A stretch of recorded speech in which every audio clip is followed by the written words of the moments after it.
What's up, Value Viewer? My name is Pat. Welcome to my channel. I'm a writer, producer, and mixer here in Nashville, Tennessee. And on today's episode, I am going to be talking about a song called Goodbye Thing by my artist Faith Schueler. When I first started the channel, I was exclusively doing a series called Song Surgery, where I was taking you, the Value Viewer, into sessions and talking about songs that I was a part of in some capacity, and basically the journey of that song from start to finish. So, return to form. I've been kind of all over the place talking about like AI music, some more like business things for my young producers and things like that. Today we're going back to Song Surgery. If you're new to that sort of thing, we're not going to talk about we're not going to talk about specific settings. We're not going to talk about like how to make your snare drum sound good per se. We're not really doing that kind of a thing. This is not a tutorial. We're just going to talk about the arrangement, the production, the mixing from a kind of a higher level. More of a why we did what we did than how we did what we did. There'll be a little bit of that sprinkled in, but if you're specifically a person who's looking for how to make my snare drum sound good, plenty of other people doing that. Feel free to go find them. It's not what we're doing today. So, the song, it is called Goodbye Thing. It came out yesterday, which in your future time, in time travel, that is Friday, November 21st. Just went out. I think it's on a couple of playlists. Pretty stoked about that. You'll be seeing this on Tuesday, November something. And yeah, let's just get right into it, man. So this is for my artist, Faith Schueler. Faith and I have been working together for a while now. We've been developing her sound, refining things. It's been a fun journey. This is not a song that I was a writer on. She brought it to me. She wrote it with Ellis Malillo and Jason Sains. Jason did a demo for it, and he sent me those stems from the demo over, and let's listen to that first.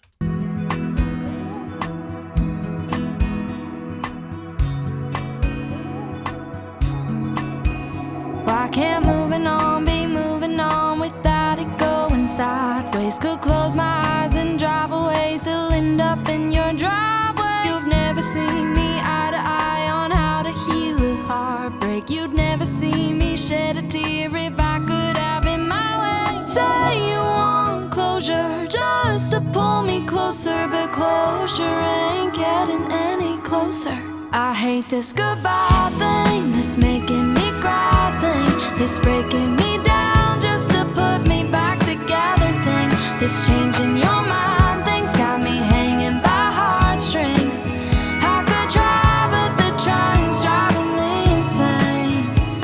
Here you come calling more, start falling, I've never made it to the fifth ring. I hate this goodbye thing.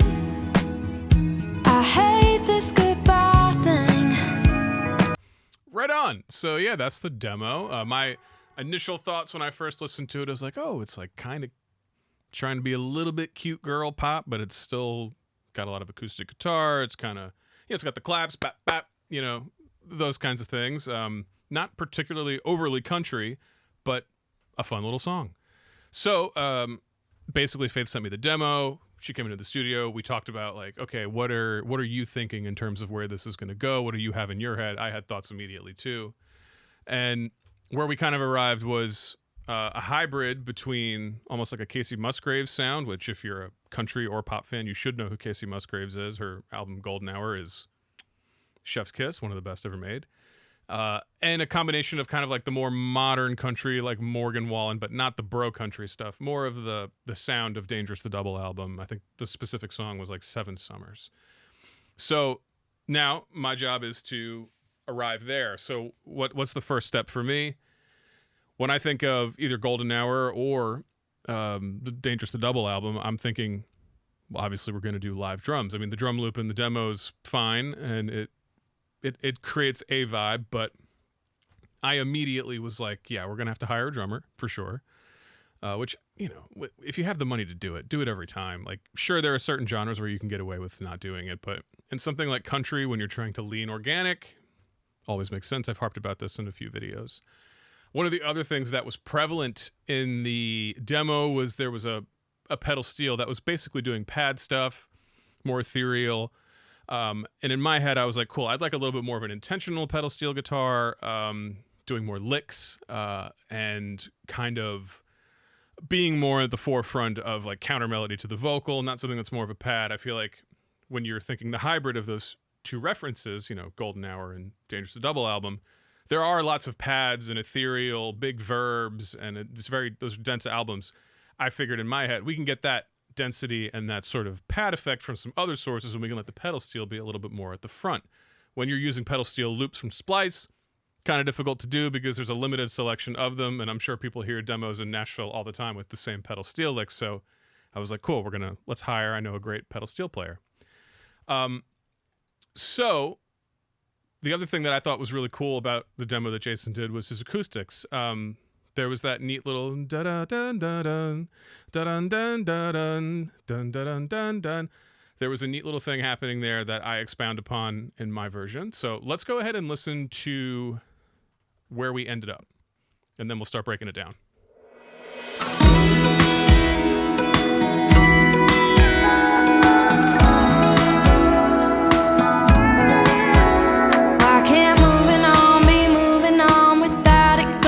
Sideways, could close my eyes and drive away, still end up in your driveway. You've never seen me eye to eye on how to heal a heartbreak. You'd never see me shed a tear if I could have it my way. Say you want closure just to pull me closer, but closure ain't getting any closer. I hate this goodbye thing, this making me cry thing, this breaking me down just to put me back together thing. This changing your mind thing's got me hanging by heartstrings. I could try, but the trying's driving me insane. But here you come calling, my walls start falling. I've never made it to the fifth ring. I hate this goodbye thing. I hate this goodbye thing. Cool. So there's first chorus through the tag, and obviously you can hear mine is more full, probably larger, more extended low end, a little more shine on the top, which, when you're trying to make something sound like a record, that is kind of the goal. As a producer, you're always going to run into difficulty when people have been hearing a demo a certain way for a very long time. It's called demoitis. And a lot of times when you take that precious little baby that they've obsessed with and listen to over and over again, and they've fallen in love with it, when you make a drastic change, it can be jarring for some people. It's pretty standard stuff, but that's one of the good things about being objective is I can hear the demo, I can hear what Faith, the artist, is telling me, oh, this is kind of where I want it to go, and then I can kind of take the parts that are great from the demo and then add in things that get it close to what she's hearing in her head. So let's start with drums. As I said, we did live drums on this, hired Phil Lawson. Phil is a goat. He plays for Post Malone, tours with him. And yeah, he does tracking from a home studio, and he's super dialed in. Let's listen to the drums in the chorus. In the verse, he's doing very simple stuff. We'll start in the verse, just solo drums. Just kidding. What did I do wrong? Oh, right. Got a solo safe. Cool. Verse. Moving on, be moving on without it going sideways. Could close my eyes. Nothing crazy going on there. Chorus, we open it up though.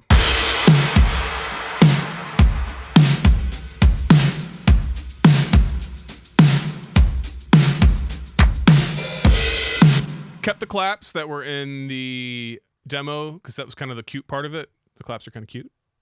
Dare I say cute? Do I sacrifice all of my masculinity and say cute? I think I do.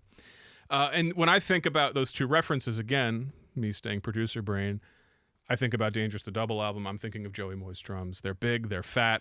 The drum parts aren't necessarily complicated. They're not big in the sense of, the performance isn't all over the place, but the tones themselves have length and a lot of depth and a lot of fat punchiness. So told Phil, hey, dude, this is kind of the blend of references we're going for, and he delivered spectacularly, as he always does. I mean, he sent me the drums, and I was like, not a note. Not a note in sight, my dude. Fantastic shit. In fact, let's talk about mixing very briefly. My treatment of Phil's drums, as you can see here, is non-existent. These are the processed drums that Phil sent me. The only things that I really did were layered in an additional kick and snare sample and a snare verb of my own, and then processed the kicks from Phil with my samples, and he even sent me a sample too, and the snare individually, and then they go into my normal drum bus. But that was the extent of the processing. I didn't want to touch it. I didn't want to do too much to it because I just loved how it sounded immediately. Let's listen to bass. What's going on in the bass in the chorus? This was me.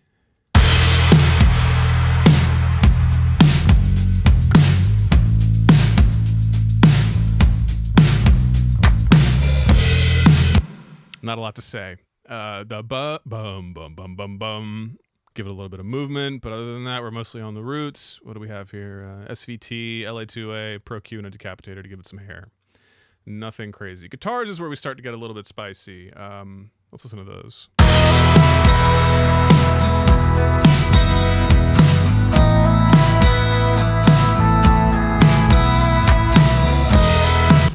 What do we hear? We've got acoustic guitars. I didn't do in the demo, they kind of just wrote that looping acoustic thing over and over again, which is cool for a demo, but I wanted to have some differentiation in the different sections of the song to give it movement.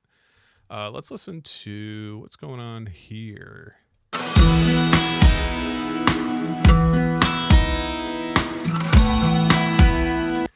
Okay, so yeah, some diamonds for that intro and that verse, and then one thing that I did keep was I really enjoyed Jason's little like fluttery doo-doo-dee like top thing.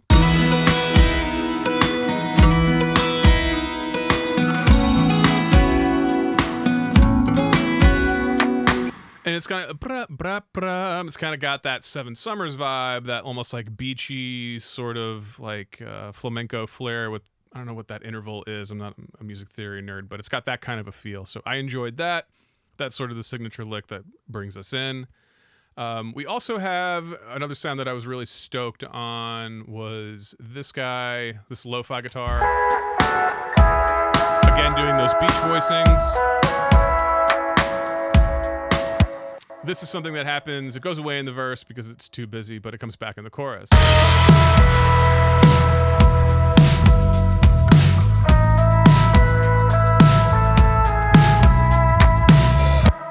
So it's just a really filtered sound. Another thing that I've always loved about the double album is, I don't remember, I think I looked it up at one point. I don't know who's playing guitar on that album, but there's this constant sound always happening on that record of this beautiful ambient guitar, and I was trying to do my own version of that. What did we do to get that tone? We'll do a little how-to here. Corey Wong is probably one of my favorite amp sims for clean stuff. So it's just it's on that middle amp with a compressor and a little crunch. What are the wet effects? Yeah, so just that. Oh, wow, super filtered. Holy shit. And then I duplicated it. Oh, and I just put it up an octave. Neat. So here's the octave. With the bottom octave. Just gives it like kind of a weird ethereal thing, and then run it through some tape. What is this? Kive Audio. Kieve. I don't know how you say it. I'm going with Kive. Kive Audio. This is their tape face plugin. Love this thing. Great for saturation. And then just a Valhalla. Make it ambient. That plays really nicely with the steel, which we should listen to next. Let's do that. Yeah, let's listen to what's going on in the keys. This is whenever I organize my music, I tend to do it guitars, keys. That can usually break down into like more of what the sound is doing. Is it chord information? Is it just pad? Is it melody? Whatever. It kind of changes every time, but let's listen here.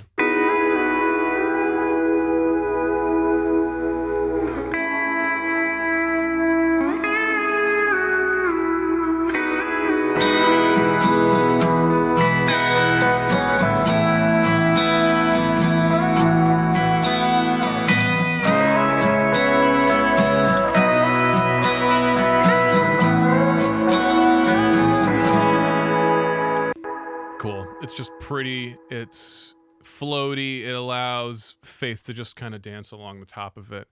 Whenever I think of, I had like a little organ for pad as well. What was that with? That was a Serum sound.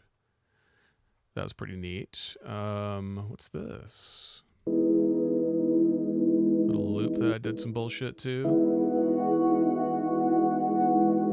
For the intro, more pad stuff. And then when I think of Golden Hour by Kacey Musgraves, one of the things that always stood out to me was the cool sound. So I did my best to sort of emulate the like Mellotron. I think it's a CP80. I think it's a Yamaha CP80 is one of the keyboards that were used on that record, and it's just beautiful. So I was messing around trying to recreate that sound in Serum.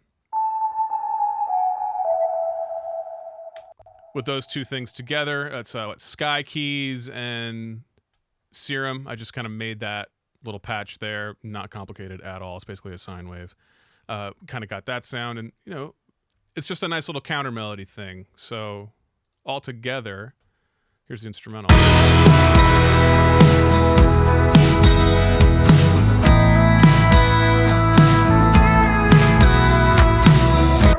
I hired Sam Kostler, who also plays for Post Malone, to play the pedal steel. Sam is, you know, anytime that there's budget, he's like go-to, cool dude, great player.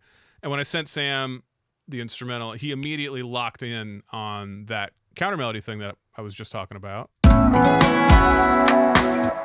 And he immediately found that and then some of the licks that I was doing in that ambient guitar, and he played beautifully between them, leaving space for the vocal, but making sure that it's interesting. That's kind of the challenge with the country record and, you know, production in general, is finding the balance between filling it up, making it interesting, making it exciting, not harming the vocal, but, you know, trying to make sure that there's interesting things happening for the listener at all times. So once more without the vocal, here comes the, let's go from the pre.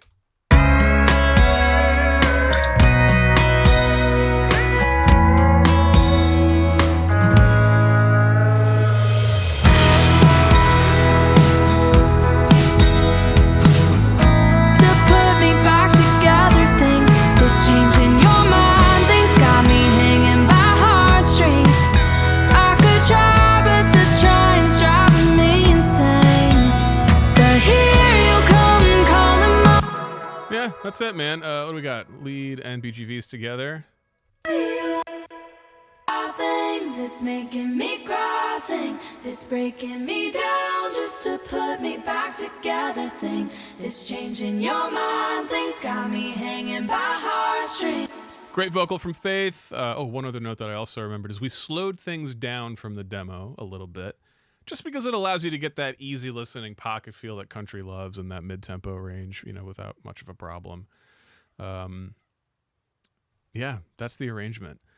When it came to mixing, again, you know, a lot of mixing is done in production if you're doing it correctly, in my humble opinion. You know, what do I know? I don't have any hits, but like when you're doing all of the things together, you make your own life easier by taking care of a lot of that in production. So, and an arrangement. Not a lot to say about the mix. I mean, Faith, badass singer. What did we do? Yeah, just some tuning, de-essing, dynamic EQ, a little bit of saturation, the normal serial compression stuff. A lot of this stuff is in parallel. You're like, holy shit, dude, you got 10 plugins on your vocal chain? Yeah, I do. And many of them are doing one itsy bitsy thing. So, lick my, you know what? And yeah, just have a little parallel that kicks in the chorus just to get her kind of in front of the arrangement. Closer, I hate this goodbye thing, this making me cry thing, this break.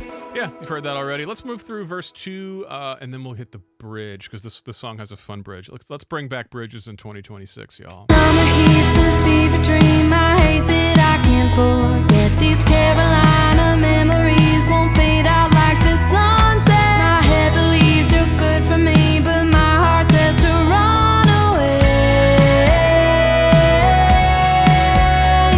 Say you want closure just to pull me closer, please get me off this roller coaster.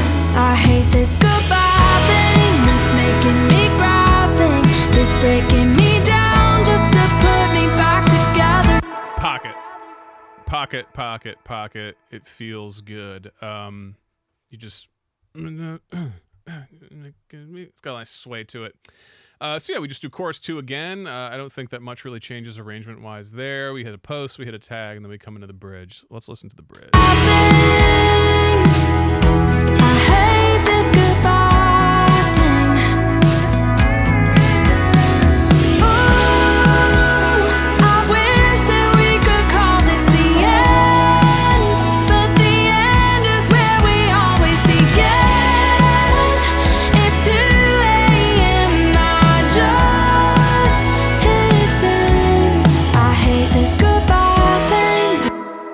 Yeah, fun, right? Nice little bridge. Honestly, very reminiscent of Seven Summers. We tracked this vocal pretty quick. Faith at this point, she's pretty well seasoned, and when we're both locked in together, we can knock out vocals for a song in like an hour or two. Did forget to take more takes of her bridge. I think she like one shot the bridge. Normally I never do this, but I always make her, even if we get the take, I'll make her do a few extra to have for doubles. I didn't have doubles, so I ended up using this plugin here from Antares. I've got their bundle, the Avox Duo, and I just created a little bit of a fake Faith double. Oh, I wish that we could call this the end, but the end is where we always begin. It's 2 a.m. I just hit send. Nice. A lot of effects in the bridge. Nice verbs, nice delays. I'm probably a little bit heavier handed with that shit than most of the country dudes are, but like, again, when the artist is telling you I want to sound like this and this, when I think of golden hour, I think of beautiful vocal ambience. Also, it's 2025. We can be a little modern, guys. Come on. It doesn't always just have to be a fucking plate and a slap, which ironically I think is most of the vocal chain up until that point. And that's, just another note for producers. You can, like, you see these tutorials online of guys being like, this is your vocal effects chain. And it's like, actually, dude, your vocal effects chain should kind of change throughout the song. It should be the scenes. You should be thinking, I think of a song as cinema. The verse is one thing, the chorus is another thing, the bridge is another thing entirely. It's all different scenes, it's different set deck. We do that. We achieve that via automation. And when the lead vocal is the most important thing for a solo artist in pop or country, we achieve that with vocal effects. My effects that are happening in the verse are very different from the chorus. What's happening in the bridge is very different from what's happening in the chorus and the verse, et cetera, et cetera. Little side note there. Anyways, coming out of the bridge, we go into a down chorus. 2 a.m. I just hit send. I hate this goodbye thing, this making me cry thing, this breaking me down just to put me back together thing, this changing your mind thing's got me hanging by heartstrings. I could try, but the trying's driving me insane. But here you come calling my walls are falling. I've never made it to the 5th ring. I hate this goodbye thing. I hate this goodbye thing. I hate this goodbye thing. Hey, it's Faith. Sorry I couldn't make it to the phone, but leave me a message and I'll call you back. Bye. We fought about that. I was like, absolutely not. No telephone vocal. And she was like, no, dude, it's part of the song. Like the chorus, I never made it to the 5th ring. I hate this goodbye thing. This gives it closure. So I gave in. I was like, fine, let's do it. So just did a little telephone vocal. I mean, standard shit here, man. I mean, I love this plugin, gain reduction. This is back from the metal days, but it's a fantastic, really fast compressor to have on BGVs or anything spitty. I mean, I use it all the time in country. Don't tell anybody. Filtered it, compressed it, call it a day. That's your song. Song done. Song done with a little filter vocal on the end. So yeah, that's Song Surgery, man. This song is out now. Like I said, it came out yesterday. In the future time, that's the previous Friday. It's made it onto a couple playlists, I believe, which is great news, and we'll see where it goes, man. Until next week, I'll catch you on the next one. Don't know if it's going to be a Song Surgery. I'm making this up as I go. If you have any suggestions, if you've been sticking around, like, comment, subscribe, all the normal YouTube bullshit. But I'm out of here, man. Love yourself, love your friends, keep making great music. We'll see you.